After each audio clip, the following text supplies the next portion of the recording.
This is episode 1927 of the Daily Meditation Podcast. I'm Mary Meckley, and I welcome you to the final episode in a 7-part series we've been exploring all week long.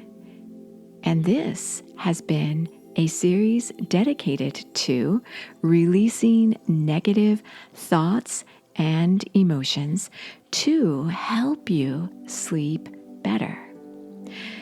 It's often the case that when you've had a rough day, even when you haven't had such a rough day, when you lay down to sleep, the thoughts and cares, the anxiety, the fears, the self-doubt, the negative thoughts and emotions of your day can seem to hover over you as you get ready to go to sleep at night.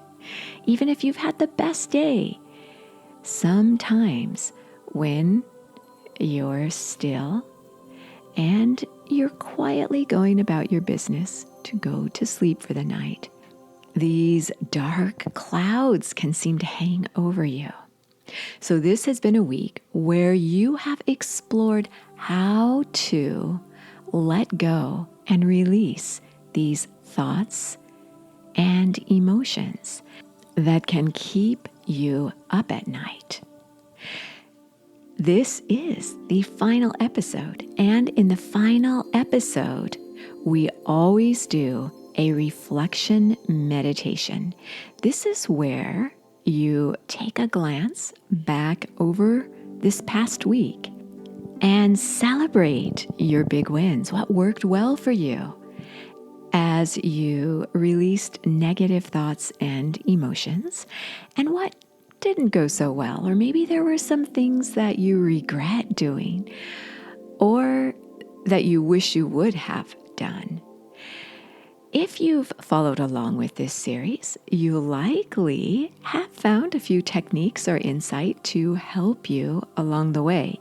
If you're brand new and you just landed here, no worries at all.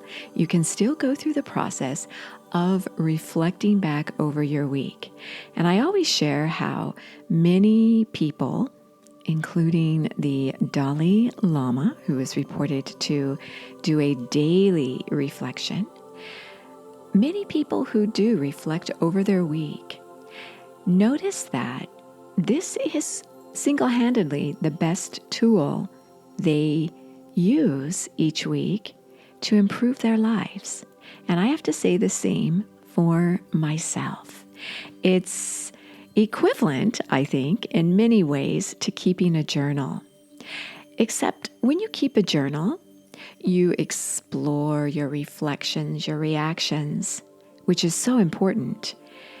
When you reflect back over your day or over the whole week, which is really important to do, you can see what worked well for you as you lived your life. So a reflection meditation isn't so much like a journal where you're processing your emotions. It's more of an evaluation to see how you're doing, where you need to improve. And there's no guilt, no shame, no regrets. It's truly awareness and insight that can help you. So as you settle yourself down and get ready to meditate today, or as you go about your day and even do this reflection type of evaluation of your week, think about what worked well for you when you went to bed at night to help you release these negative thoughts. You will find, as I shared throughout this series, and you can go back and listen to the previous episodes, I shared many points about how important it is to start your day and go through your day with a process of evaluating your day, just becoming aware of your emotions and what triggered them, not trying to solve any kind of emotional upset, just becoming aware, as I mentioned. And to help you with this, you were issued a worry challenge. And this was where you created a worry hierarchy, where throughout your day, or at least once a day, you stopped and you thought about what you were worrying about at that moment.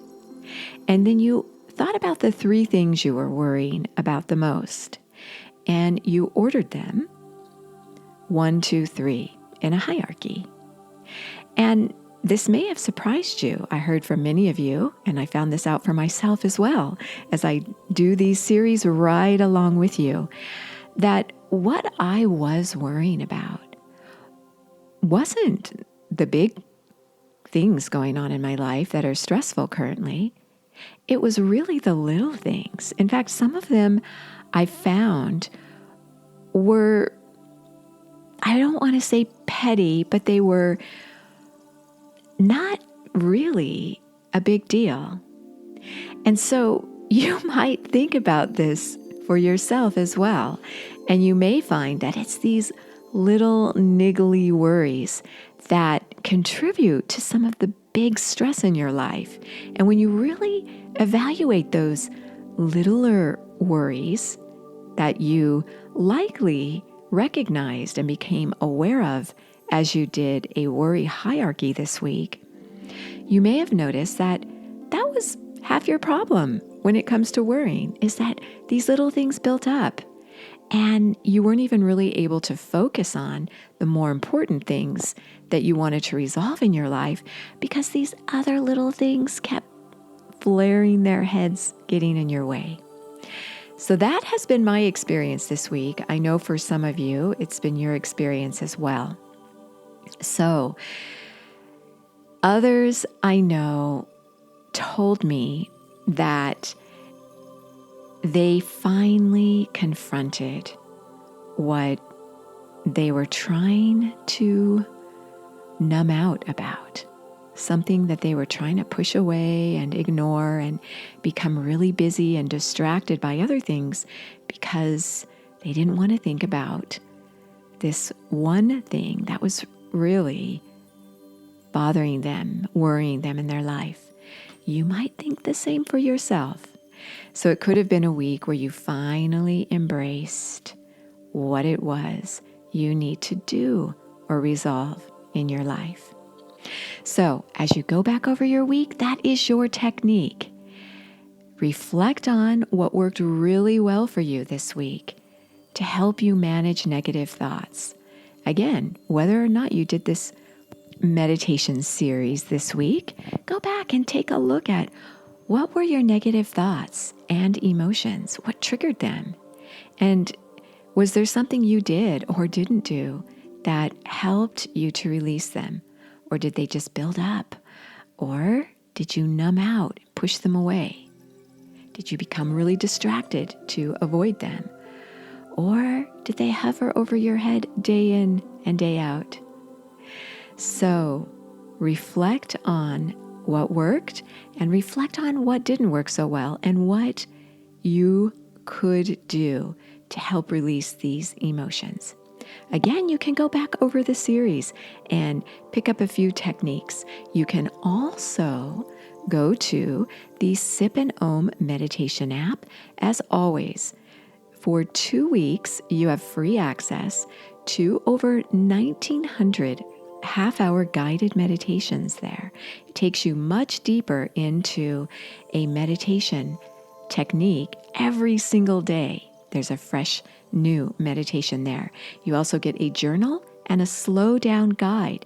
Very valuable tools as you manage your emotions. I so enjoyed sharing this week's series with you. As always, you are so worth slowing down for.